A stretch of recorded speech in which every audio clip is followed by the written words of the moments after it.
Hoş geldiniz. Bugün çok güzel bir kahvaltılık hazırlıyorum arkadaşlar. Hemen 5 dakikada şipşak, çok lezzetli. Hem kahvaltı hem de akşam yemeğinde hem de meze olarak yiyebileceğiniz biber mezesi bu.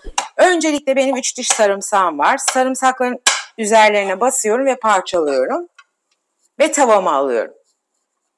Mutlaka sarımsak olmalı. Kahvaltılıkların ve mezelerin biliyorsunuz olmazsa olmazı sarımsaktır.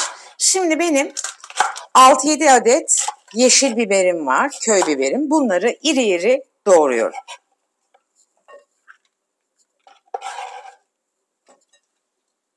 Ufak doğramıyoruz arkadaşlar, iri doğruyoruz. Bir adet de kapya biberim var, renk ve tat versin diye. Çünkü o biraz köy biberinden daha şekerlice biliyorsunuz. Aynı zamanda da renk verecek. Kırmızı biberlerimi de doğruyorum.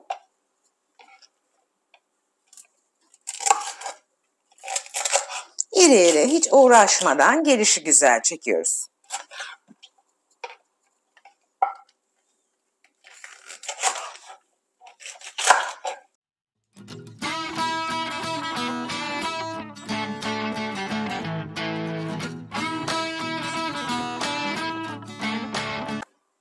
İki adet de domatesim var. Domateslerin kabuklarımı soydum.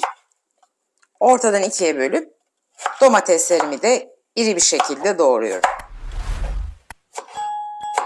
Çok lezzetli, iştah açıcı bir meze bu arkadaşlar. Onun için kahvaltıda ya da akşam yemeğinde dedim. Gerçekten çok tamamlayıcı bir yardımcı meze oluyor bu. Şimdi doğrama işimiz bitti. Tavamızın, ocağımızın başına geçebiliriz. Ocağımızın altını yaktık yüksek ateşte. Böyle bir 3-4 yemek kaşığı kadar zeytinyağı koyuyorum sarımsağımın üzerine. Önce bir sarımsakları birkaç dakika kavuracağız yağda. Kokusunu ve tadını yağ bırakmalı. Biber mutlaka yağ kaldırıyor. Mezeler de yağlı olur biliyorsunuz. O yüzden lütfen çekinmeyin. En az 4 kaşık, 3-4 kaşık zeytinyağınızı mutlaka koyun. Yağım ısındı. Gördüğünüz gibi sarımsaklarım da cazır cuzur kokusunu ve tadını yağ bıraktı. Şimdi biberlerimi yağımın içine atıyorum. Güzelce kavuracağım biberlerimi. Şöyle bir güzelce karıştırayım sarımsağıyla yağıyla. Kapağı kapatacağım ki yağ sıçramasın.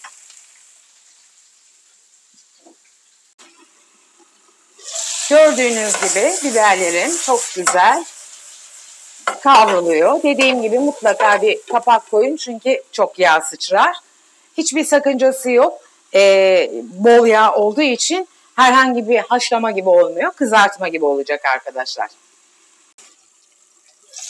Evet arkadaşlar, biberlerim gördüğünüz gibi gayet güzel yumuşadı ve kızardı. Kapak da kapalı olduğu için kızartmadan ziyade turşu gibi oldu, çok güzel.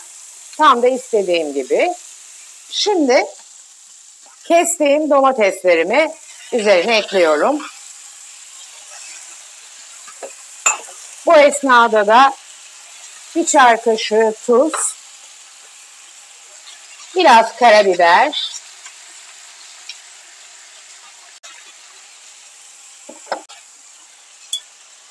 şöyle bir çay kaşığı da paprika ekliyorum. Güzelce karıştırıp kapağımı tekrar kapatacağım. Nefis koktu. Burada olmalıydınız. Bu kokuyu duymalıydınız. Hemen yapın arkadaşlar bunu. İştah açıcı harika bir meze. Şimdi kapağımı kapatacağım. Beni bu dakikaya kadar izleyen bütün izleyicilerime çok teşekkür ediyorum. Videomu beğendiyseniz videomu beğenmeyi ve kanalıma abone olmayı lütfen unutmayın. Abone olduğunuzda bana destek olmuş oluyorsunuz. Bildirim zilini açtığınızda da hem hiçbir tarifimizi kaçırmamış oluyorsunuz. Her gün tarif paylaşıyorum. İlk olarak tariflerimiz size iletilmiş olur ve tariflerimizi kaçırmamış olursunuz. Desteklerinizi bekliyorum. Destekleriniz benim için çok kıymetli arkadaşlar. Evet arkadaşlar, domatesimiz öldüğü ve yumuşadığı zaman mezemiz olmuş oluyor. Şu an benim tamamen öldü, yumuşadı.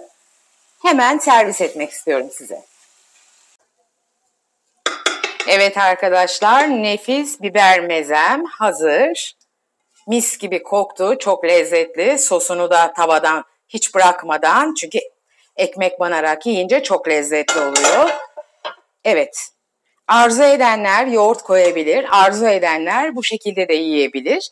Umarım bu tarifi beğenmişsinizdir ve siz de kahvaltılarınızda ya da akşam yemeklerinizde denersiniz. Deneyenlere şimdiden afiyet olsun diyorum. Lütfen yorumlarda bana yazın. Videomu beğenmeyi, kanalıma abone olmayı ve bildirim zilini açmayı sakın unutmayın. Sizi seviyorum. Beni izlediğiniz için teşekkür ediyorum. Bir sonraki güzel tarifte görüşmek üzere. Hoşça kalın, sevgiyle kalın.